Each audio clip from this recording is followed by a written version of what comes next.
Hi, this is Tyrene Martinson with the Truth About Storytelling. And I had an awesome open mic night last night. Thank you, Creative Colloquy. You're awesome. You rock. It was a fun night, and I had a lot of fun reading. So I'm just thankful to be able to do that. And I'm thankful to be able to hear some really cool poetry and stories by other writers.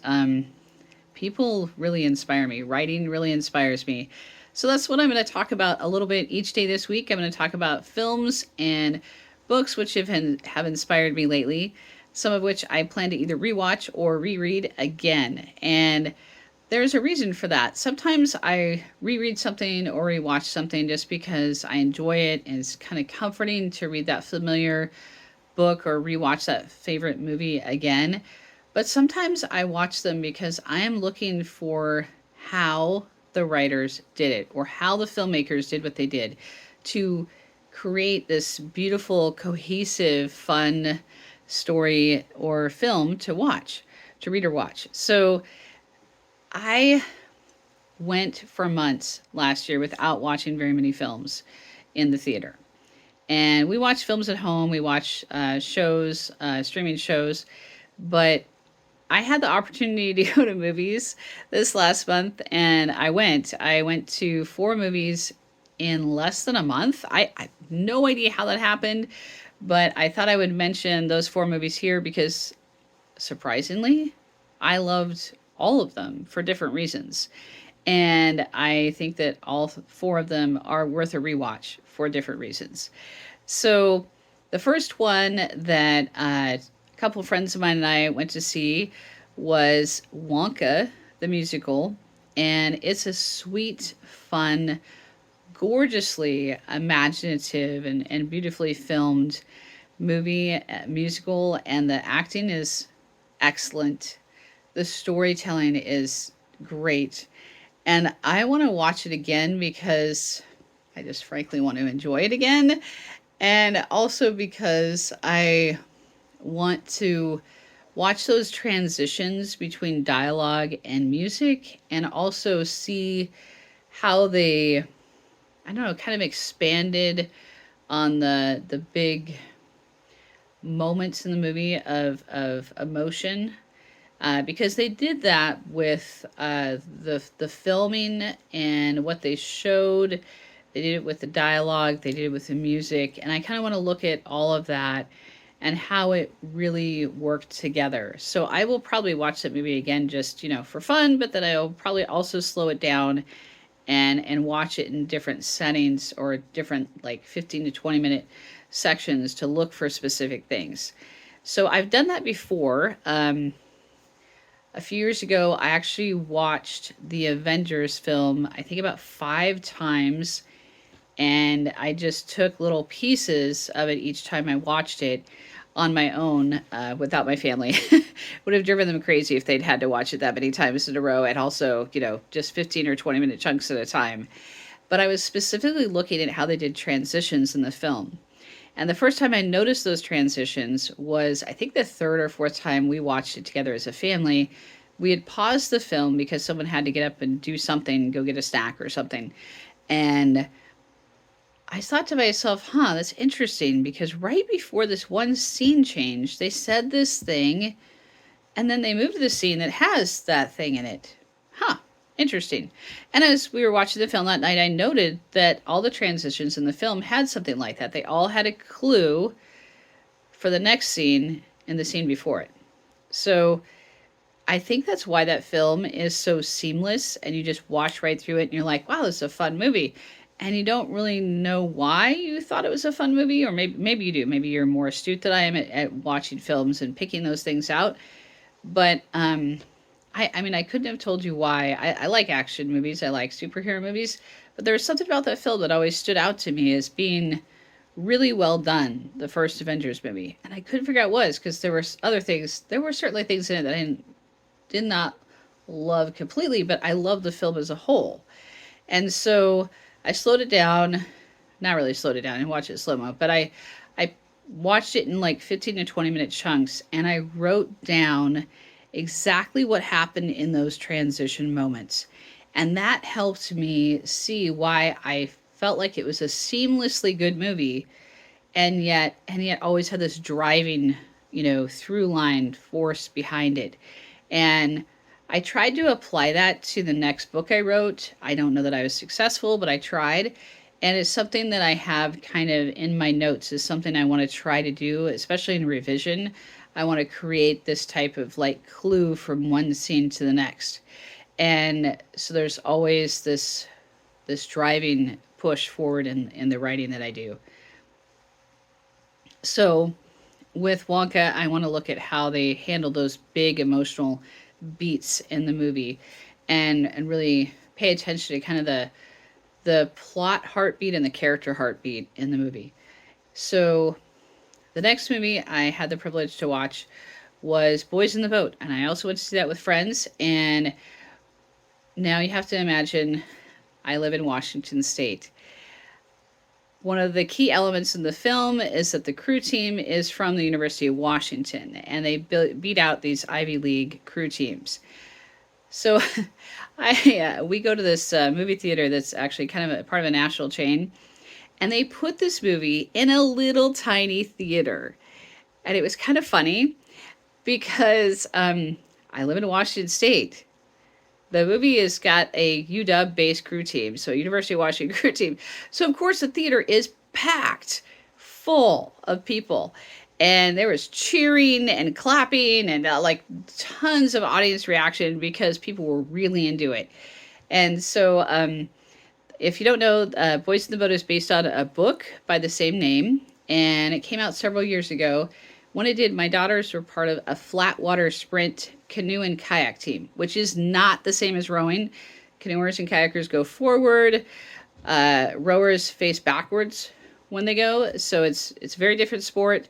But it is a water-based sport, and that book was very popular among the parents on the team and among the kids on the team. So I definitely read the book, and I liked the book, but I didn't love it as much as other people did. And for a while, I thought, is it just me? I don't read a lot of narrative nonfiction, so maybe that's why. So I just chalked it up to that, and that's generally what I chalk things like that up to. If everybody loves a book and I don't, I'm like, it just wasn't me. I mean, everybody else loves it, so it's a good book. It's just not my book for whatever reason. So, but I went to see the movie, and the movie hit all the beats that I really liked in the book, and then it tied them all together in this very seamless arc. And I was like, wow, now I want to go back and read the book again and then watch the movie again. So I will be rereading that book this year and rewatching the movie when it comes out on video or on streaming. So it was well done, and I highly recommend it. Even if you don't live in the state of Washington, even if you're not into water sports, I think if you can get behind a good underdog story and you like historical fiction or historical nonfiction, is this case, it's a really fun movie to watch. And it's really interesting how they brought out a lot of elements in history of that time without beating them over the head. They were there. The Depression, the rise of Hitler's power, the just the stuff that was going on in the United States as well as around the world. It's all in the movie, but it's kind of it's part of what's going on, but it's underneath what's going on with the main characters. And so it's I really thought they did a good job of that in the movie, and I want to study that a little bit more as a writer to see how I can make sure that my background and my world building remains important and kind of follows the character arc and plot theme throughout a book. So that's why I'm going to rewatch that one and reread the book. So third up, I went to see a movie with my husband on a Tuesday night, which is when our theater does an inexpensive movie night for membership people. Membership doesn't cost anything. You just get a little card and a number.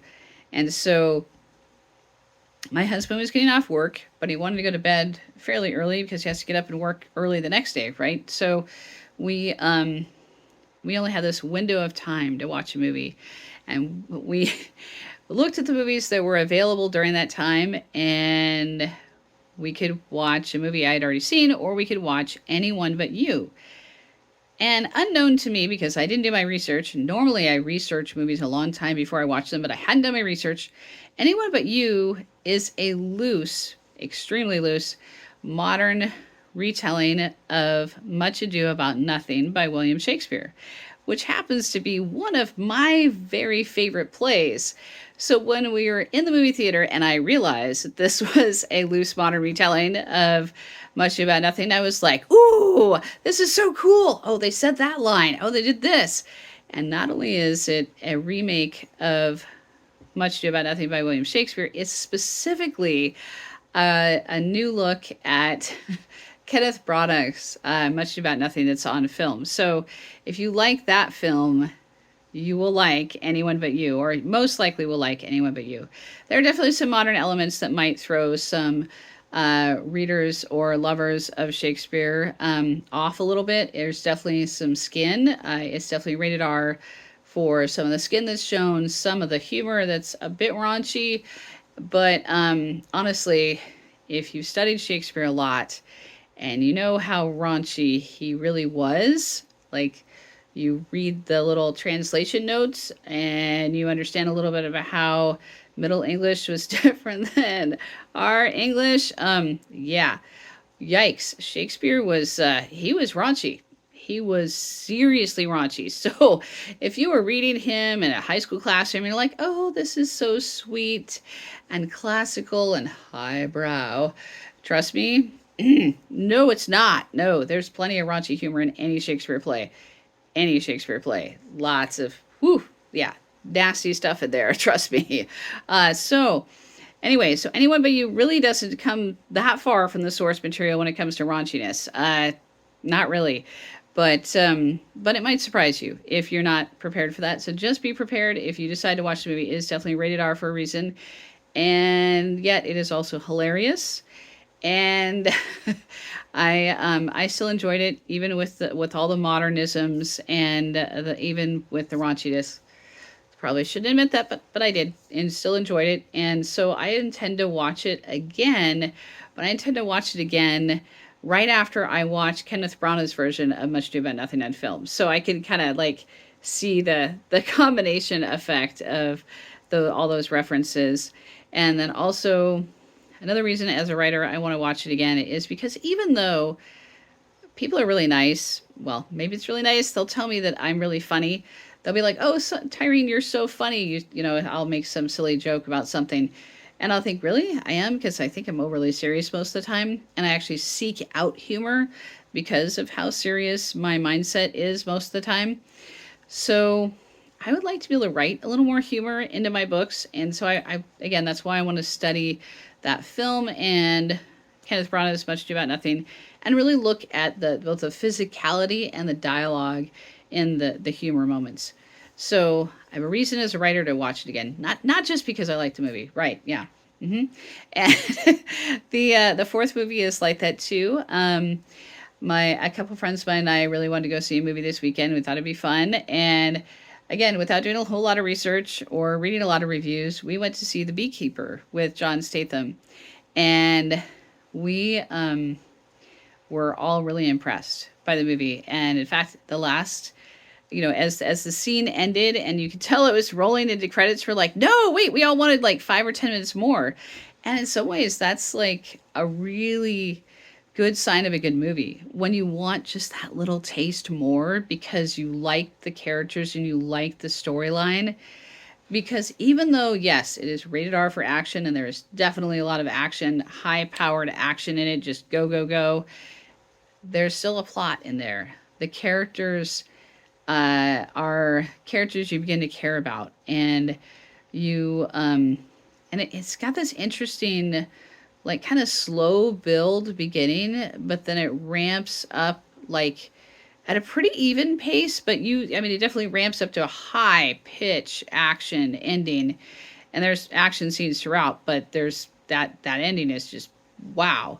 And it packs an emotional punch because of the way they've done the characters in the film. So if you do not watch rated R action films or you don't like semi-grisly action scenes, do not watch it.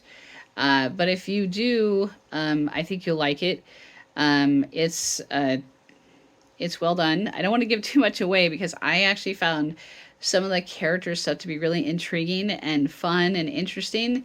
And again, I wouldn't want to give anything away. But yeah, if you like action-packed movies, The Beekeeper is probably along the lines of something you would like. So I want to watch it again, partly because I just had so much fun watching it, and partly because I want to study how they did that tension build, keeping the character arc interesting, bringing in elements of the character's past that flowed really well with the narrative of the movie, and again, brought us that high pitch tension moment near the end. So, there was one little tiny scene in the movie I didn't like, but I can't mention it without spoiling anything. So, yeah.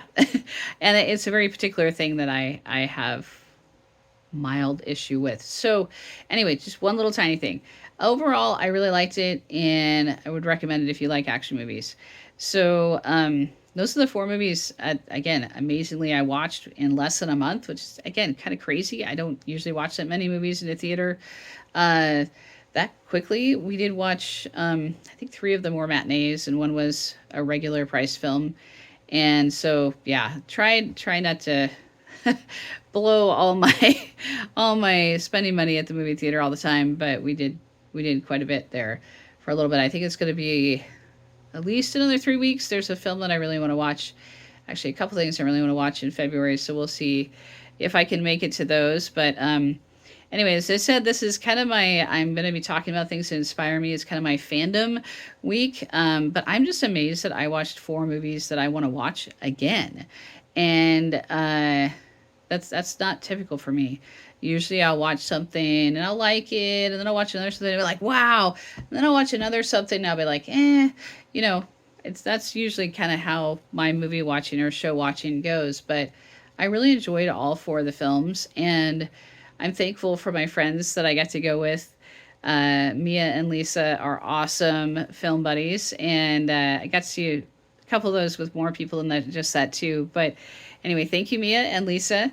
And if you ever watch this, and thank you to my husband for putting up with me being such a huge film nerd and a Shakespeare nerd, because I came out of Anyone But You going, oh, did you notice this part when they said that? And this other part when they did this thing that was from the movie that Kenneth Branagh did Much Ado About Nothing? And he's like, no, not really. And I was like, it was so cool. Anyway, so anyway, I enjoyed those movies, and they definitely inspired me to try to write more seamlessly in my books and my stories, and kind of bring the background, the history of the characters, the dialogue, and those humor moments kind of all together, and as well as the action.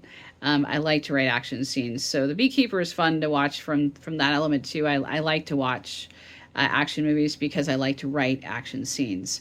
So anyway, the fact that you've stuck with me this long is really cool. If you have, thank you. And I will be back tomorrow to talk about a book that I like, that I've read recently. And I'll see you then. Thanks for hanging out with me. This is Tyrene Martinson, and this is The Truth About Storytelling.